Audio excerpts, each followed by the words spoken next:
할렐루야. 멈추지 않고 마르지 않는 주의 은혜를 매일 누리시기를 축복합니다. 사람 사는 게 다 거기서 거기라고는 하지만 그런 속에서도 삶을 지켜내는 모습은 분명히 있습니다. 열왕기 상서에 보면 이스라엘이 바알을 쫓아 행할 때에 엘리야 선지자는 스스로 세상 물 흐르듯 살지를 않았습니다. 오히려 재물 때문에 세상 것들 때문에 바알을 향하는 이스라엘을 보며 탄식하며 기도하죠. 하나님, 차라리 하늘을 닫아서 비를 주지 마십시오. 성경은 기도했다고 합니다. 여러분, 세상을 향하는 그 모습이 너무 마음이 아파서 차라리 비를 주지 마십시오라고 기도한 선지자의 마음은 오죽했겠습니까? 그렇게 해서라도 지키고 싶었던 겁니다. 무엇을? 하나님을 향한 내 삶의 중심을. 맞습니다. 다 그렇게 살아 라고 두루뭉실 넘어갈 일이 아닙니다. 분명히 뜻을 가진 인생은 견디는 것이 있고 버티는 것이 분명히 있습니다. 때로 믿음이 나 하나 건사하기를 힘든 상황이 올 수도 있습니다. 왜 그럴까요? 점점 멀어져서 그렇습니다. 여러분, 사람은 반드시 보는 것을 쫓아가게 마련입니다. 그러니까 종종 드리는 말씀이지만은 자전거 타다가 넘어질 때 내 눈은 뭘 보고 있습니까? 넘어질 때를 보고 있어요. 이게 참 신기해요. 네, 자동차도 사고 날 때 뭘 보고 있습니까? 사고 나는 걸 보고 있다니까요. 사람은 반드시 보는 걸 쫓아가게 마련입니다. 오토바이 타는 거, 경주하는 거 한번 딱 보십시오. 오토바이 선수는 왼쪽으로 완전히 자빠져도 시선은 어디 가냐 하면 거꾸로져도 갈 데를 보고 있습니다.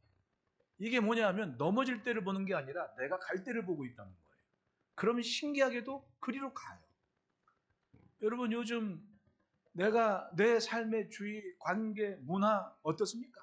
신앙적인 것을 찾기에는 너무 다양한 것들이 많으니까 볼 것이, 보이는 것이 결국은 뭘 가로막아요? 틈이 생기게 마련입니다.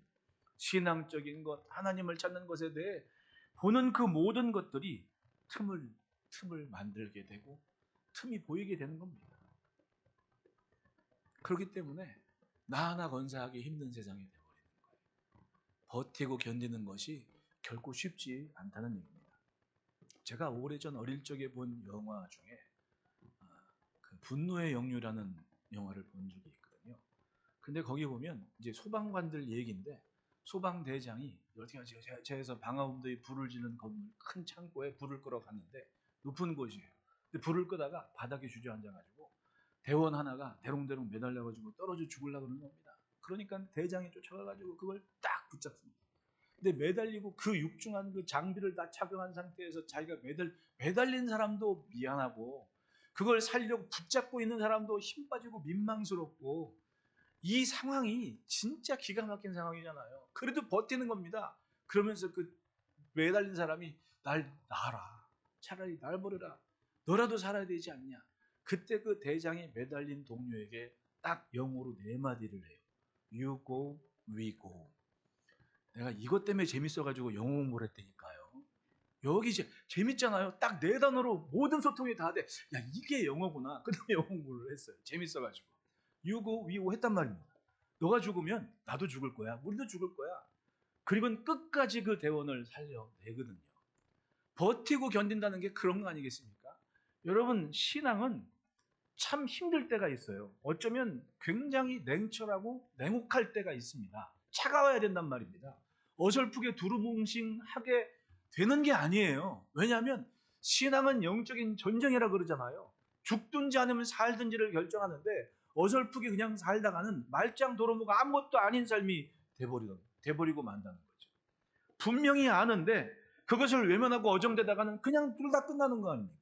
그러니까 선택을 하는 시간에는 냉철해야 되고 차가워야 되고 냉혹해야 돼요. 왜 그럴까요?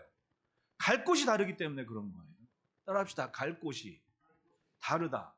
어떻게 천국하고 지옥하고 같아요? 달라요. 다르기 때문에 냉철하게. 그러니까 그런 얘기가 있잖아요. 미국에 어떤 할머니가 뭐 애들 다 커가지고 왔는데 첫째, 둘째, 셋째한테는 굿나잇 했대. 잠자기 전에 막내한테는 굿바이 했대요. 굿바이. 막내가 와 나는 굿바이냐고 했더니 너는 내가 자고 일어났을 때 너를 못 볼 수도 있으니까 굿바이 아니겠냐. 딴 애들은요 내가 천국 가도 걔들은 같이 천국 갈 거야. 그러니까 굿나잇이지. 이 단순한 얘기인데 굿바이하고 굿나잇이 어떻게 같냔 말입니다. 신앙은 그런 거란 얘기예요. 오죽했으면 예수님이 그런 비유를 했겠습니까? 원수가 내 집안 식구라고. 종말에 대한 얘기를 할 때 그렇게 냉혹했습니다. 여러분, 사랑 이전에 책임이 있고 그리고 지켜야 될 것이 있다는 거예요. 등불이 된다는 건요, 그 지켜야 될 것이 분명하다는 얘기입니다. 누가 뭐래도 심지를 지키고 기름을 떼어가면서 그 심지에 불꽃이 있게 만드는 게 등불의 삶이에요. 말씀드렸듯이 화려한 LED 불빛도 아니고 대단한 무슨 태양빛도 아니었습니다. 주님 말하신 그 등불은 나 하나 건사하기도 힘든 작은 등불인데 그 어둠의 때 그거 하나 켜주신 겁니다. 그리고 등경 위에 올려두셨습니다. 책도 못 봐요, 등불 아래서는. 근데 그 존재감은 있습니다. 아, 빛이 있구나. 우리가 주일 예배를 드려요. 성도가 주일 예배 드리는 게 얼마나 자연스러워, 당연한 거 아닙니까? 근데 그 당연한 걸 못하는 사람들이 있다니까요. 그 자연스러운 것을 감당하지 못하는 사람이 있어요. 근데 엄마 아빠가 밤늦게 막 토요일날 늦게까지 일하고 막 주일날 새벽에 들어와가지고 아침에 눈 떠가지고 무랴무랴 깨끗하게 단장하고 교회를 가. 그걸 애들이 본단 말입니다. 야, 우리 엄마 아빠 대단하다. 그렇게 힘든데 아침에 또 교회를 가시네. 이게 쌓이면 그게 그 심지에 켜지는 등불이 되는 거 아닙니까? 야, 할머니 참 대단하다. 어떻게 식구들 다 잘 때까지 주방일, 부엌일, 청소까지 다 하고 새벽 1시 넘어 잠자는데 어떻게 새벽 4시에 일어나서 교회를 가시지? 새벽 기도 하셨대. 이거는요, 하는 사람이 있는데 못하는 사람이 더 많잖아요. 근데 그걸 해내는 사람들을 보고 자라는 세대는요, 마음속에 등불 하나를 갖고 있습니다. 이렇게 하는 거예요. 기도도 예배도 헌신도 나 하나 잘 건사하며 사는 것이 힘든 시대이지만 그걸 해내고 버텨가는 게 인생이고 그게 등불인 거예요. 제가 몇 년 전부터 가정을 자꾸 강조하게 된 이유가 팬데믹을 지나면 느낀 게 그거예요. 가정이 정말 중요하고 이게 최후의 보루다. 이것만 남을 수도 있다.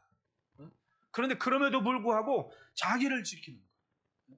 제가 이제껏 지내면서 정말 영화 현실도 그래.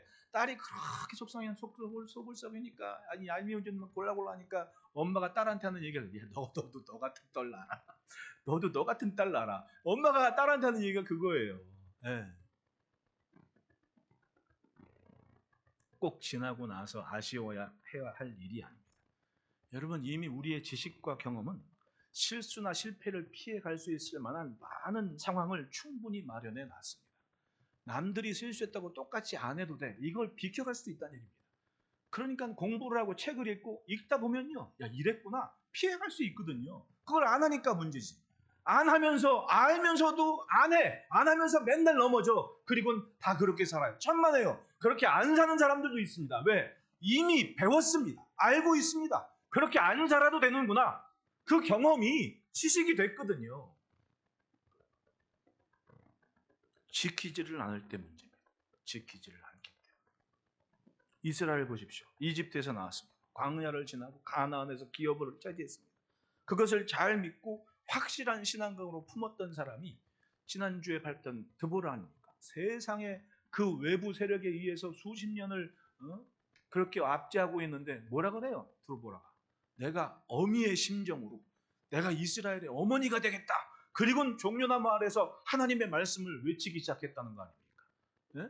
얼마나 대단해요. 내가 니들 엄마 할게. 그리고는 딱 하나님의 말씀을 전하는데 그 순간 그 종려나무 아래 등불이 켜지기 시작했습니다. 드보라의 신앙이 세상에 드러나기 시작했고, 그런 이스라엘 전국 각처에서 그 드보라가 전하는 하나님의 말씀을 듣고 판단을 받기 위해 찾아왔다 그러지 않습니까? 대단한 거예요. 나 하나 건사하기 힘든 시대에 나 하나를 확실히 지켜냈더니 이스라엘이 40년 동안 그 뒤로 힘을 얻어서 적군들을 물리치고 평안하게 살 수 있었다는 거예요.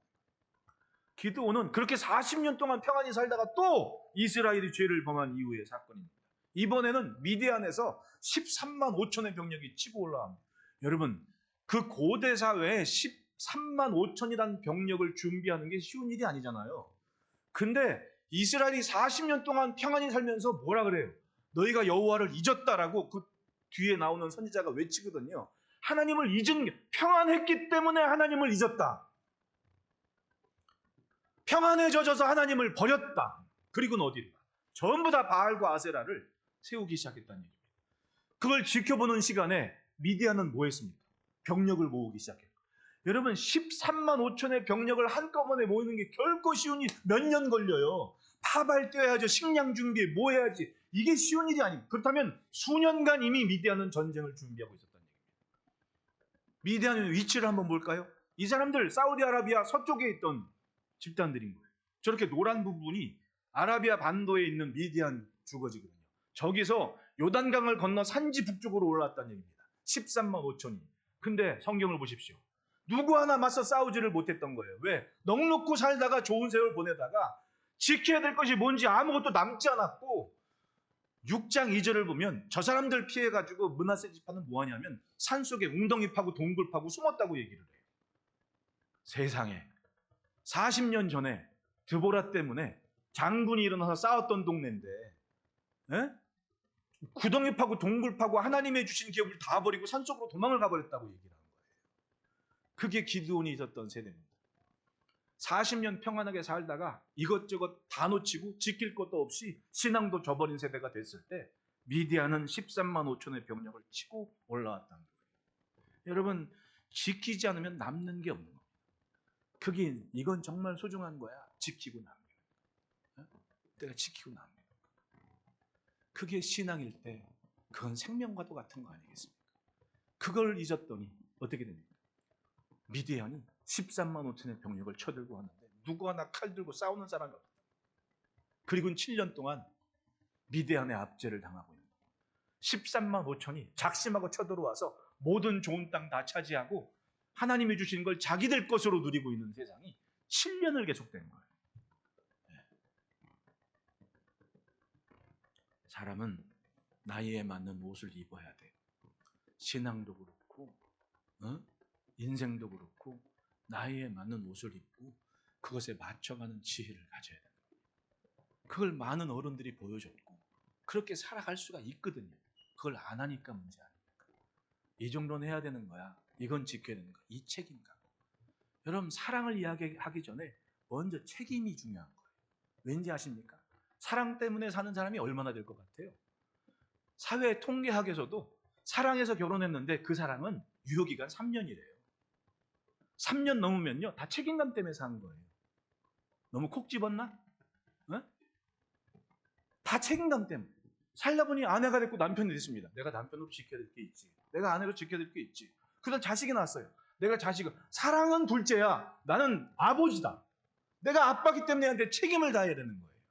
근데 그 책임을 져버리는 세상이 되지 않습니까 지금? 왜? 본 게 없고 배운 게 없고 지킬 걸 지켜주지 않으니까 같이 무너져 버리고. 뉴스 보십시오. 슬픈 세상이에요. 애를 낳는데 낳고 도망가 버렸어. 옛날 엄마들은 남편은 도망가도 엄마는 애들 지켰어. 이건 사회 늘 아는 얘기입니다. 슬픈 얘기. 아침 드라마에 맨날 그거 나오잖아요.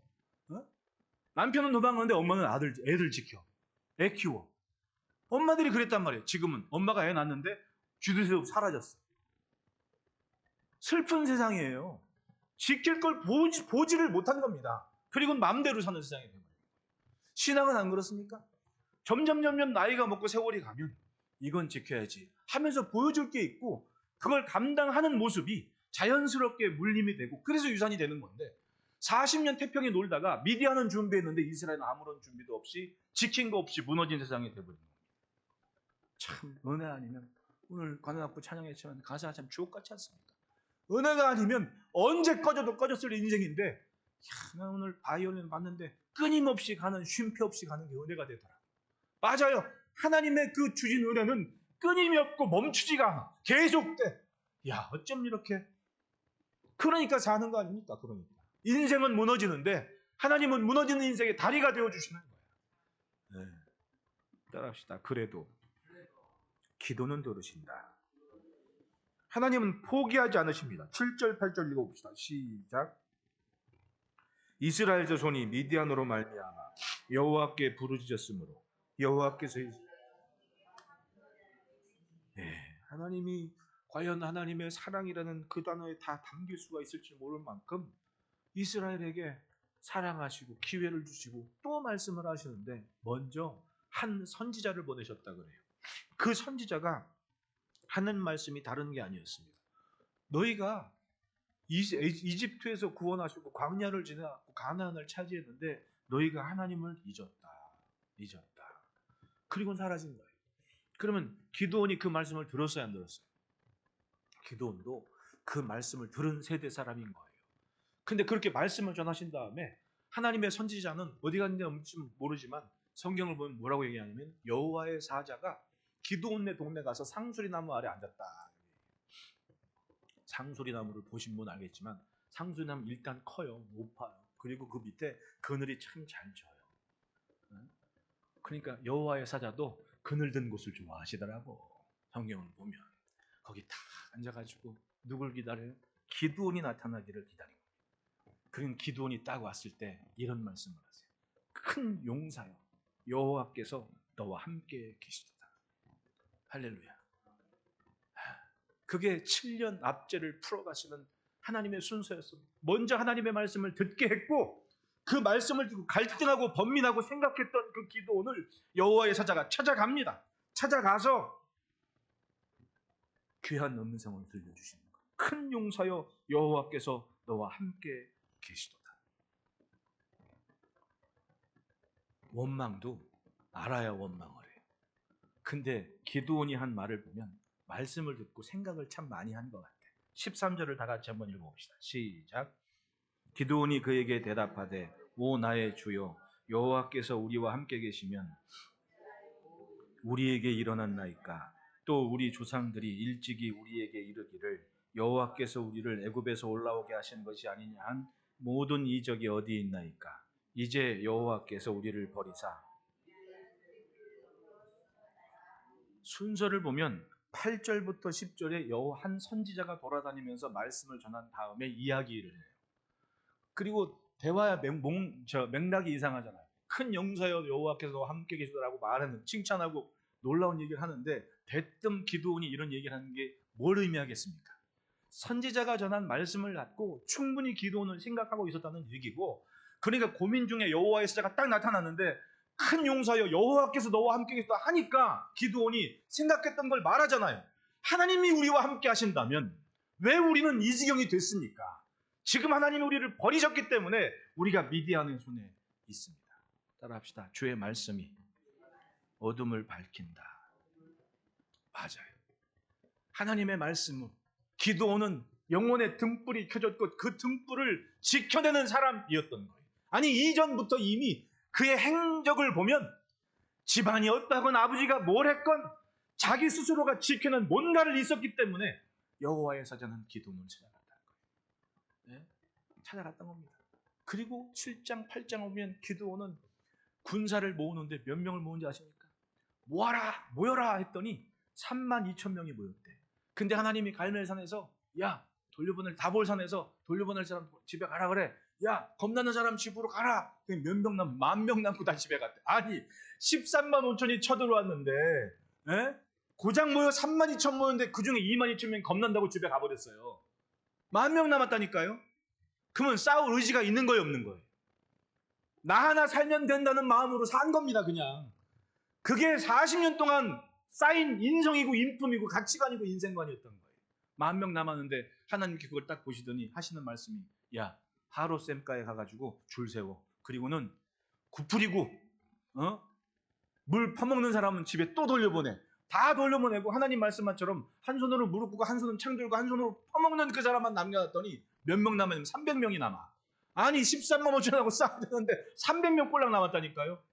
뭘 얘기합니까 하나님께서? 야 숫자 가지고 싸웠다가는 또 니들은 자랑할 거야. 내 덕에 내 힘으로 내가 잘나서 이 300명만 가지고 싸워라. 내가 알려줄게. 그 얘기인 거예요. 기드온과 300명사의 이야기가. 네? 참 긴 얘기를 짧게 했죠. 네? 그 300명이 그래서 300명인 겁니다. 이 사람들은 정말 하나님의 말씀 그 하나 갈망했던 인생 그 시대의 등불처럼 살았던 것임을 상황을 보면 정황을 보면 충분히 알만한 사람들이에요. 오늘 그 얘기를 하고 싶은 겁니다.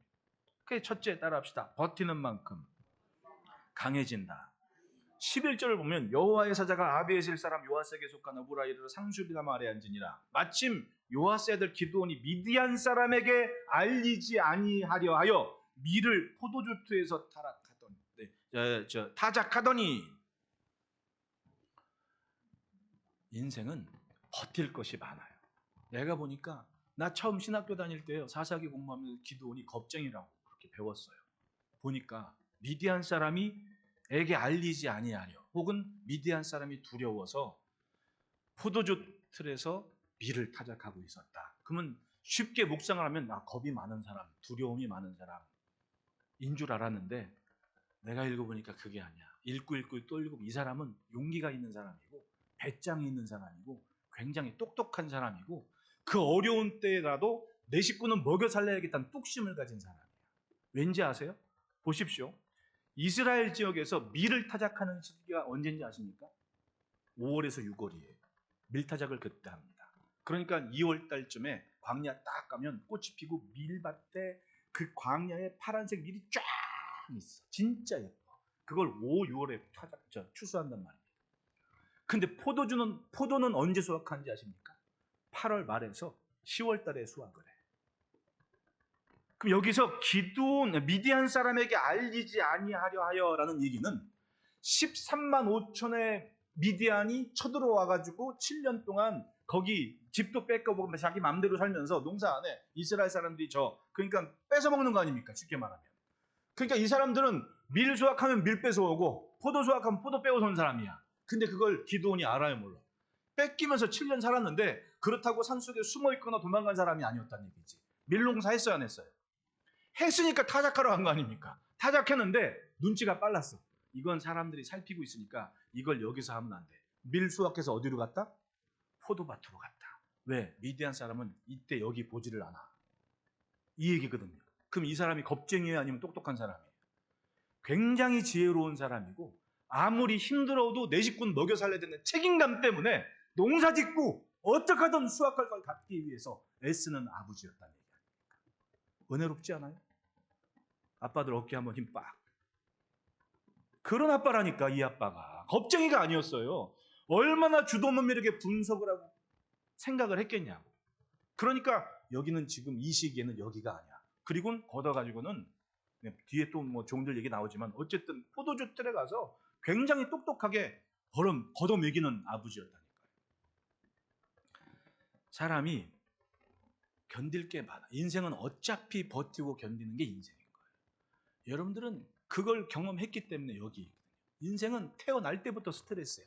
없는 것 같죠? 태어날 때부터 스트레스야. 이겼기 때문에 잊을 뿐이지. 왠지 아십니까? 태어나자마자 누구한테 한 방 맞아. 엄청난 큰 충격이고 스트레스입니다. 그러니까 우는 거 아니야.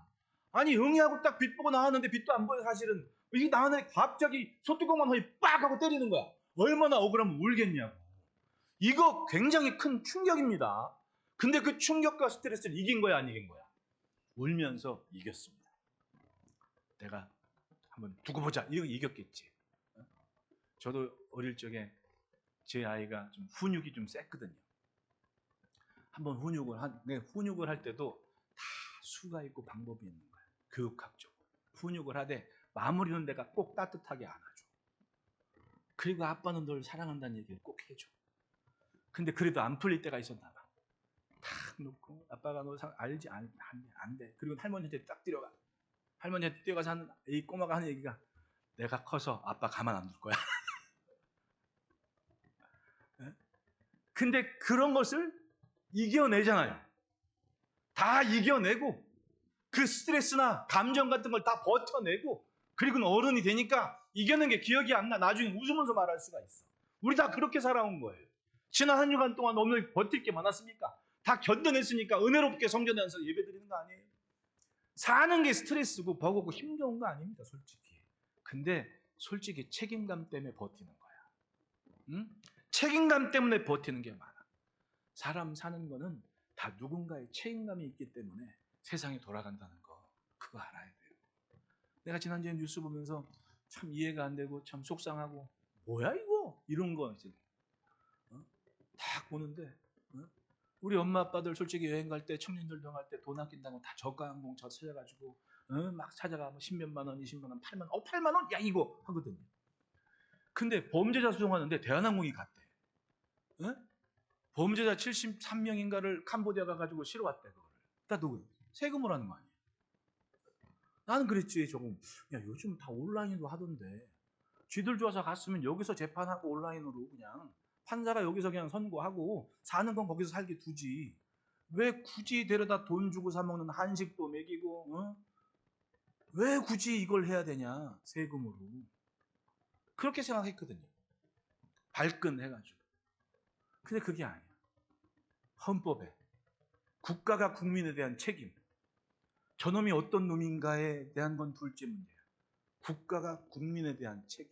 그 책임 때문에 돈을 써서라도 그놈은 일단 내려놔야 됩니다. 이거 누군가의 책임감 있는 의식 아니면 될까요? 나 같은 사람이 있으면 절대 안 할 거 아니야. 나 같은 사람이 뭔가 할 수 있는 자리에 있으면. 근데 누군가 책임감이 있는 사람이 국가의 시스템을 만들어 놨으니까 돈을 들여서라도 세금을 들여서라도 그 일은 해야 된다는 거 아니에요. 그러니 하나님은 오죽하시겠냐. 이 땅을 사는 우리를 보실 때 과연 오죽하셨겠냐. 근데 하나님은 세상을 창조하신 창조주의 책임, 그 사랑 때문에 지금도 나를 참아주고 계시더라.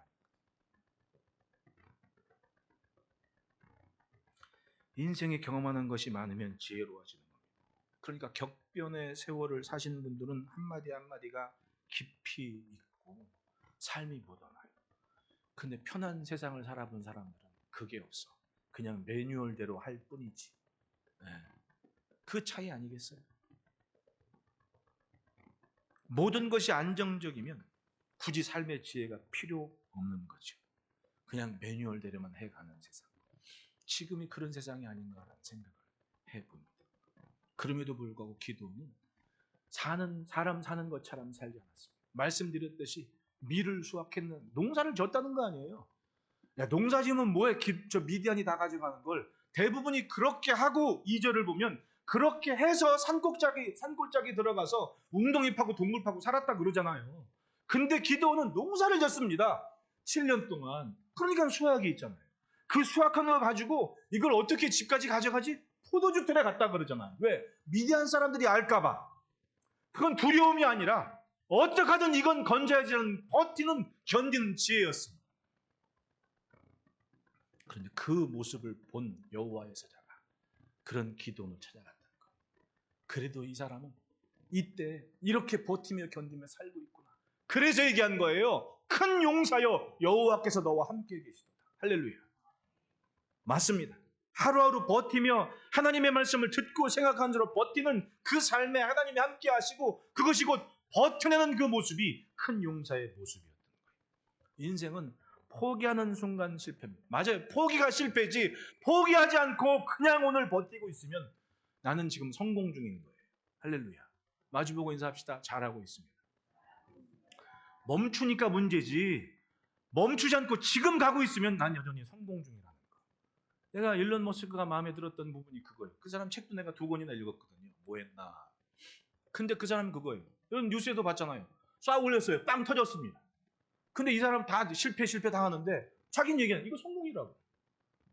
실패율을 분석해 보니까 저 나사 하나 잘못되면 그거 바꿔 끼면 되지 않냐고. 그리고 쌓아 올리는 데를 좀 소금기 없는 데서 쏘면 될 거 아니냐고. 철저하게 막 소금기 안 들어오게 창고에서 다이어리 빼가지고 또 쐈어. 이번엔 딴 데 가서 터져. 그만큼 더 올라갔어. 이거 성공 아니냐고.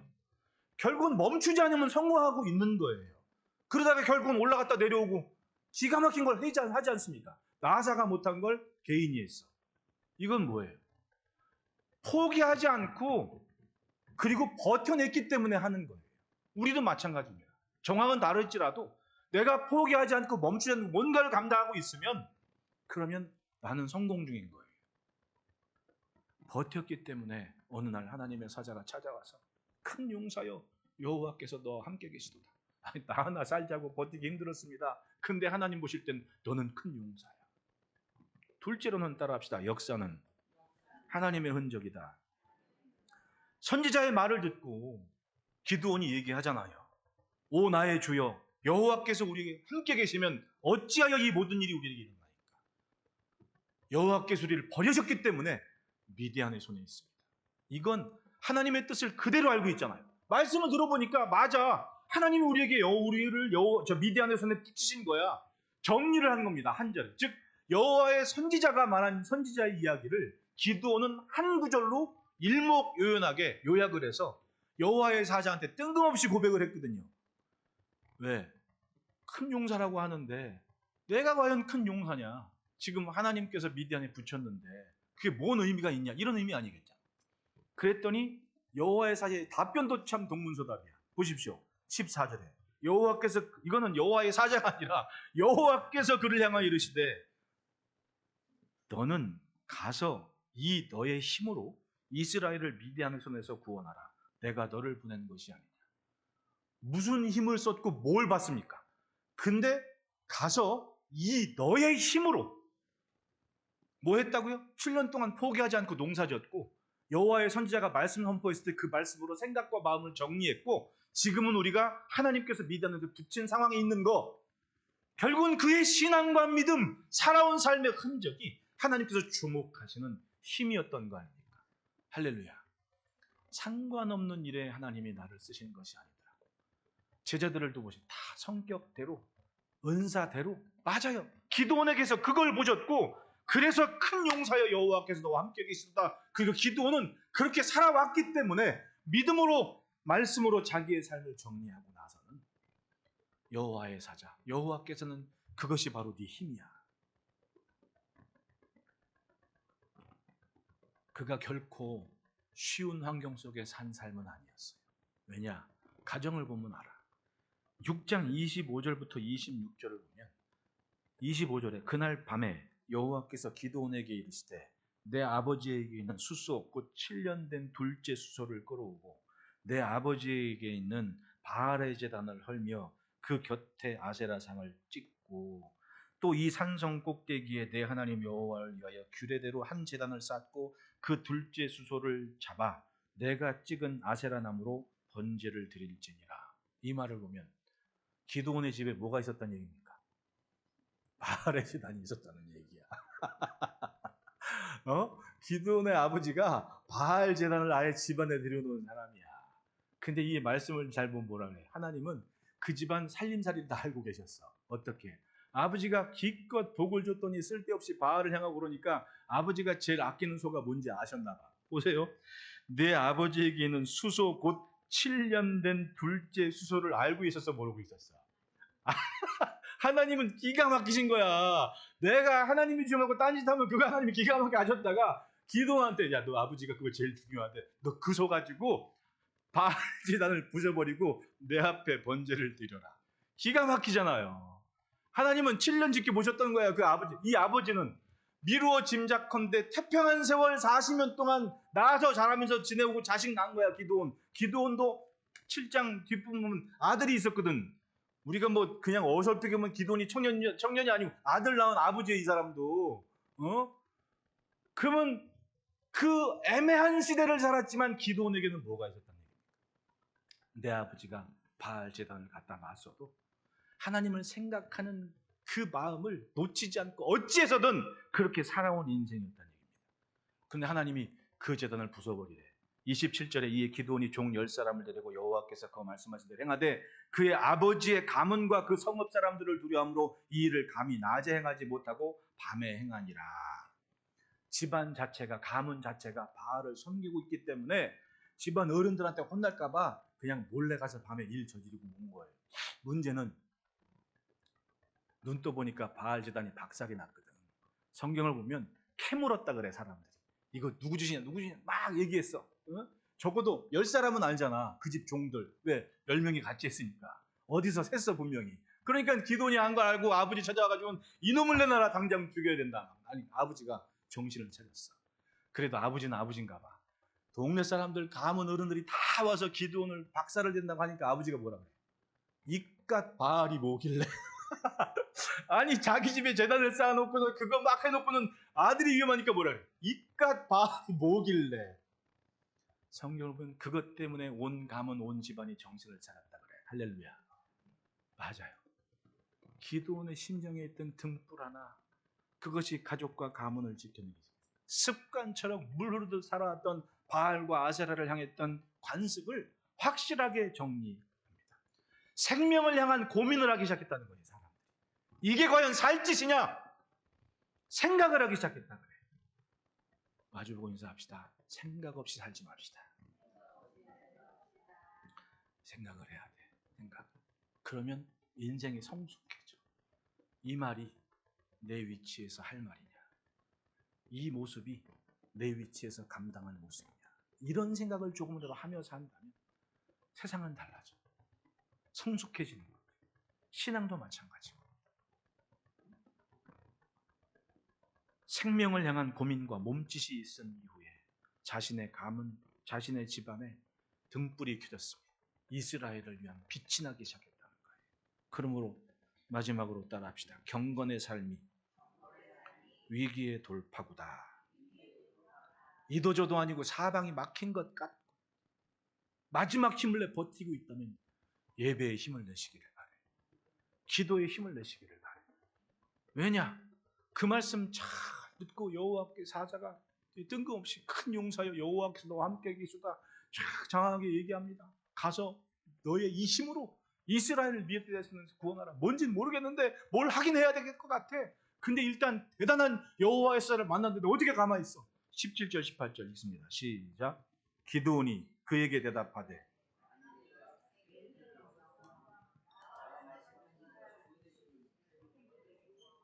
내가 예물을 가지고 다시 주께로 와서 그것을 주 앞에 드리기까지. 이걸 보면 기드온이 하나님을 향한 삶의 예배, 일상에 지켜온 제사 규례를 알고 있는 사람이에요? 모르고 있는 사람이에요? 알고 있었고 지키고 있었다는 겁니다. 뭐해도 아버지가 바알제단 만들어도 이 아들은 내 집만큼은, 그러니까 뒤에 그게 나와요. 저 미디안 방백 하나 잡았을 때 아들한테 야 아들아 네가 목쳐 그랬는데 아들이 어려서 겁이 나서. 그렇게 따지면 기드온은 장가 가서 애 낳고 애가 전쟁터에 나갈 만큼 잘한 아버지란 얘기 아닙니까? 번듯하게 가족 건사하고 한 족장 위치로 역할을 감당하는 그 나이는 됐다는 얘기 아니에요. 근데 그 나이가 돼서도 뭘 잊지 않았어? 아버지가 바알제단 쌓고 저렇게 난리를 쳐도 내 집만큼은 그게 아니야. 뭐 하나님께 예배하고 번제를 드리고 제사할 줄 아는 아버지로 자기 가정을 지키고 있는 아버지. 그래서 7년 합제 동안 자식들 건사하고 가족 건사하기 위해서 몰래 숨어서 농사할지라도 숨어서라도 내 식구는 먹여야지 하면서 버텨왔던 가장. 말이 돼야 안 돼요? 단순한 겁쟁이가 아니었습니다. 시대를 버텨낸 아버지. 그게 바로 기드온입니다. 그리고 기드온은 여호와의 사자를 만난 모습에서 하나님을 향한 중심과 경건의 삶을 보였습니다. 따라합시다. 하나님의 것을 구별한다. 내 집에서 하나님의 것에 대한 존중과 경외함이 없다면 등불은 꺼진 거예요. 그러나 내 집에서 하나님의 것을 경외하는 신앙이 있다면 등불이 켜져 있는 거죠. 심지가 있고 기름이 있다는 얘기입니다. 그리고 이미 자기 집안 사람들이 바알의 제단을 향한 모습은 알고 있지만 내 아직 서열이 위치가 함부로 나댈 상황은 아니어서 참고 살았지만 하나님의 말씀이 들려졌을 때 두려웠지만 일단 깨부수고 보자. 그렇게 일한 거 아니에요. 기가 막힌 근성이 있는 사람이란 얘기지. 기도원이 어지간하면 쫄지도 않아요. 왜냐? 아니 32,000 중에 22,000 집에 갈고 10,000명 중에 300명 남았는데 아버지 아니 하나님 일을 시키려도 뭐 연장을 주면서 시키지. 고작 300명 데리고 내가 저 13만 5천에 버티라고요? 싸우라고요? 한마디 말 안 하잖아요. 그리고는 대뜸 하시는 말씀이 야 그 300명을 가지고 세대로 나눠. 에? 300명을? 세수로? 더 웃긴 거 항아리하고 횃불 만들어. 무기를 준 게 아니라 항아리하고 횃불 만들래요. 300명한테. 말이 돼요? 근데 그 말에 아무런 토를 안 달잖아요. 그대로 따르지 않습니까? 내가 보기에 이 사람은 겁쟁이가 아니고 어지간한 근성도 있고 버텨본 배짱도 있고 뭐든 하든 죽든 살든 내가 할게 이 정도 되는 사람이 아닐까.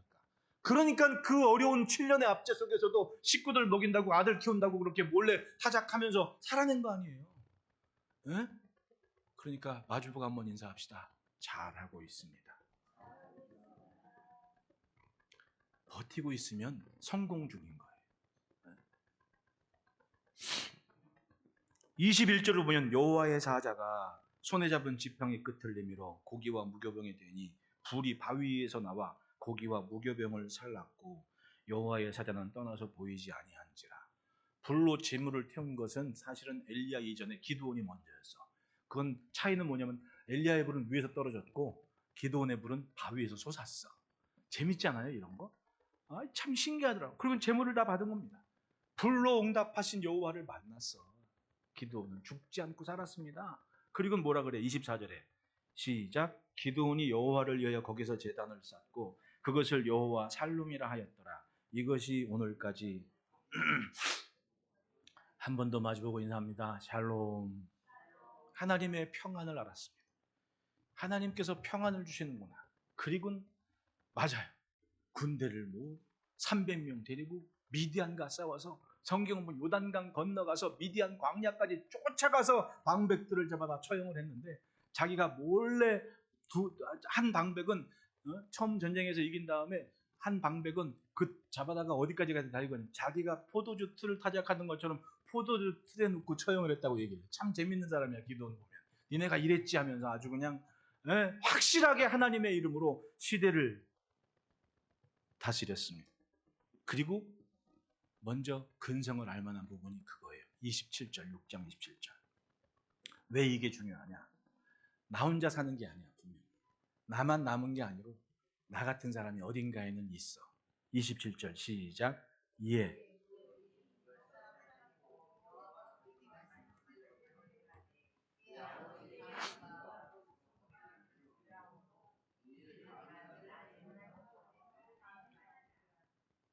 여기 종 10사람.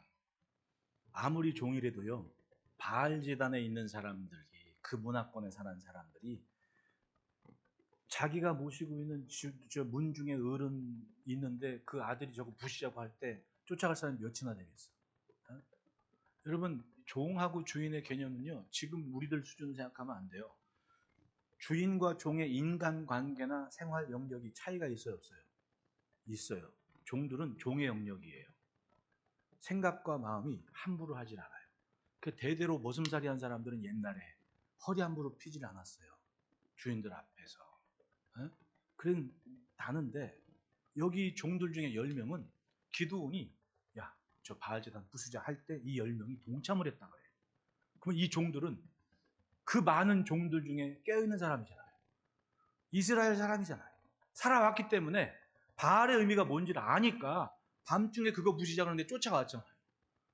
이 기드온의 경건의 모습이 평소에 숨죽이고 이름도 모르지만 숨죽이고 살면서 기드온을 본 사람들이 아니면 아들이 그런다고 나설 종이 몇 명이나 될 것 같아요. 이 종들은 기드온의 모습을 봤고 자기들이 뭘 해야 될지도 알고 그참에 주인 아들이 이거 하자 그러는데 어떻게 가만히 있어요? 다 함께 와서 뭔 일이 있을지 모르지만 일단 부수고 보자. 동참을 했다는 겁니다. 맞아요. 경건의 삶이 살아있다면 누군가는 그 모습에 등불을 켜는 것이고 그 빛의 존재감은 어딘가 숨어 때를 기다리는 이들에게는 반드시 은혜로운 해같이 떠오르는 삶이 되는 거예요. 여러분 그렇게 기드온의 집에서부터 이스라엘의 구원을 위한 크고 놀라운 하나님의 손길이 해처럼 솟아오릅니다. 그리고 그 후로 40년 300명 데리고 전쟁해서 13만 5천을 무찌르고 그리고 이스라엘의 평화를 지켜왔습니다. 등불은 기죽어 살지라도 꺼지지만 않으면 확실하게 세상을 바꿀 역사가 있습니다. 왜? 그건 하나님의 시간이기 때문에 그런 거예요. 여러분 하나님의 시간에 해같이 떠오르는 멋진 신앙의 명가이기를 축복합니다.